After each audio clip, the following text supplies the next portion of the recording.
উনি ওইখানে ৫-৭টা ছেলের কাছে বিক্রি করে দিছিল। ওইখানে যাওয়ার পরে ওরা বাজে বাজে অফার দেয়, ওদের সাথে থাকতে বলে। তো আমরা ওগুলো মানি নাই দেখা অনেক মারধর করতো, খাইতে দিত না। আচ্ছা, মানে যে আপনি যদি ৫-৭টা ছেলের কাছে বিক্রি করছে আপনি বললেন, ৫-৭টা ছেলেই কি আপনার সাথে থাকতো নাকি হচ্ছে মানে বিষয়টা কি কিরকম হয়েছে আর কি? সবাইকে একটা কথাই বলি, কেউ যেন দালালের মাধ্যমে প্রবাসে না যায়। আচ্ছা আপু, এই যে আপনি যে হসপিটালে মানে এখন মানে মানে কিভাবে আপনি তো প্রবাসী ছিলেন, আমি যতটুকু জানি মানে প্রবাসে আপনার সাথে কি ঘটছিল সেই ঘটনা যদি একটু বলতেন আমাদেরকে। প্রবাসে কি ঘটছিল বলতে, আনোয়ার নামে একটা দালাল ছিল, উনার মাধ্যমে গেছিলাম বাইরের দেশে। তো উনি ওইখানে ৫-৭টা ছেলের কাছে বিক্রি করে দিছিল। মানে আপনাকে বিক্রি করে দিছিল প্রবাসে? জি। কোন দেশে গিয়েছিলেন আপনি? সৌদিতে। সৌদিতে। আচ্ছা, কত টাকা আপনাকে বিক্রি করছিল? ৫ লাখ টাকা। ৫ লাখ টাকা বিক্রি করে দিচ্ছিল। জি। আচ্ছা, তো এই যে বাংলাদেশ থেকে কত টাকা দিয়ে আপনি সৌদিতে গেছিলেন? ২০,০০০। ২০,০০০ টাকা দিয়ে? মানে ২০,০০০ টাকা সৌদি নিয়ে গেছে আনোয়ার? জি। আচ্ছা, তো ওইখানে যাওয়ার পর আপনার সাথে কি ঘটছে? ওইখানে যাওয়ার পরে ওরা বাজে বাজে অফার দেয়, ওদের সাথে থাকতে বলে। তো আমরা ওগুলো মানি নাই দেখা অনেক মারধর করতো, খাইতে দিত না। আচ্ছা, মানে যে আপনি যদি ৫-৭টা ছেলের কাছে বিক্রি করছে আপনি বললেন, ৫-৭টা ছেলেই কি আপনার সাথে থাকতো নাকি হচ্ছে মানে বিষয়টা কি কিরকম হয়েছে আর কি? কিরকম হয়েছে বললে, ওরা অনেক জ্বালা যন্ত্রণা করতো। মানে আপনার হচ্ছে প্রতিনিয়ত মানে খারাপ কাজ করতো, তাই জি। তো? আচ্ছা, তো এরকম কয় মাস চলছে আপনার সাথে? ৩-৪ মাস। ৩-৪ মাস এরকম চলছে। জি। আচ্ছা, তো এই যে আপনি ৩-৪ মাস ওখানে ছিলেন, তো আপনি বাংলাদেশে যোগাযোগ করেননি যে আপনি ওখানে গিয়ে মানে সমস্যায় পড়েছেন, এটা বাসায় জানান নাই? না, ওরা তো ফোন ইউজ করতে দিত না। ফোন ইউজ করতে দিত না? তো এই ওই যে ওইখানে গিয়ে আপনি এমন একটা সমস্যায় পড়ছেন, ওখানে দূতাবাস আছে আমরা জানি, দূতাবাসে কি যোগাযোগ করেছিলেন? না, কোনো জায়গায় যোগাযোগ করতে পারি নাই। মানে ওরা যোগাযোগ করতে দেয় না, তাই তো? হ্যাঁ। ওই যে ওরা কি দালালের একটা চক্র, তাই তো? জি। আচ্ছা, আপনি কি আপনাদের এলাকা থেকে একাই গিয়েছিলেন নাকি আপনার সাথে আরো অন্য কেউ গিয়েছিল?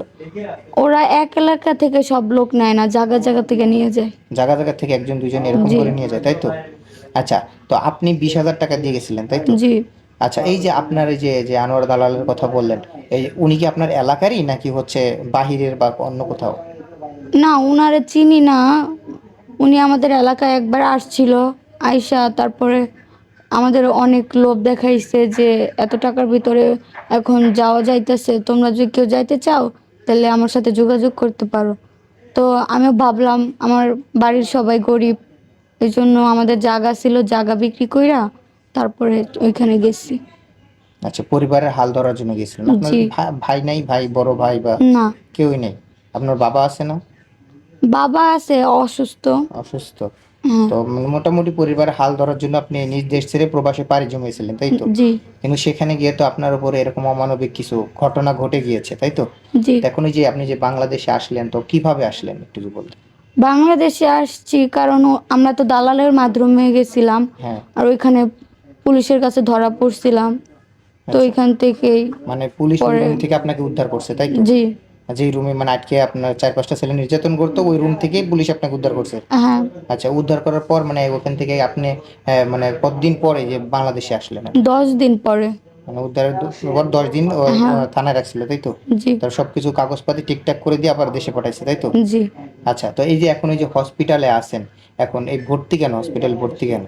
ভর্তি কেন? ওইখানে তো ঠিক মতো খাওয়া দাওয়া করি নাই, খাবার দেয় নাই, এই জন্য অনেক অসুস্থ হয়ে পড়ছি। আচ্ছা, এই জন্য মনে হয় এখন হাসপাতাল আছেন, তাই তো? জি। আচ্ছা, আপনার শরীরে যে মারধর করতো বা ইয়ে করতো এরকম কোনো চিহ্ন আছে?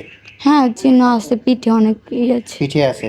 জি। আচ্ছা আপু, এই যে আপনার হাতে যে A+M লেখা, আসলে এই লেখাটা কেন? আমি যখন বাংলাদেশে থাকতাম, স্কুলে পড়ালেখা করতাম, তখন একটা ছেলের সাথে রিলেশন করছি। তখন আপনি এই লেখাটা লিখছিলেন, তাই তো? জি। আচ্ছা, সে তো বিয়ে করে নাই? গরিব দেখে বিয়ে করে নাই নাকি? না গরিব প্রবাসে চলে দেখাও, গেছেন এই জন্য বিয়ে করেননি? এটা বড় কথা না, প্রবাসে চলে গেছে এজন্য। প্রবাসে চলে গেছিলেন এই জন্য ওর হয়েছে। আচ্ছা, তো দর্শক আপনারা শুনছিলেন যে নাসিমার জীবন কাহিনী, যে কিনা নিজ দেশ ছেড়ে প্রবাসে গিয়েছিল নাসিমা পরিবার সুখের জন্য, কিন্তু সেই প্রবাসের মাটিতে কি পরিমাণ নির্যাতনের শিকার হয়েছে হয়তো আপনারা বুঝতে পারতেছেন। এখন এই যে যারা আমাদের দর্শক আছে, যারা আমাদের ভিডিওগুলো দেখে, তাদের উদ্দেশ্যে আপনি কি বলতে চান? যেন প্রবাসে গিয়ে যে আপনি একটা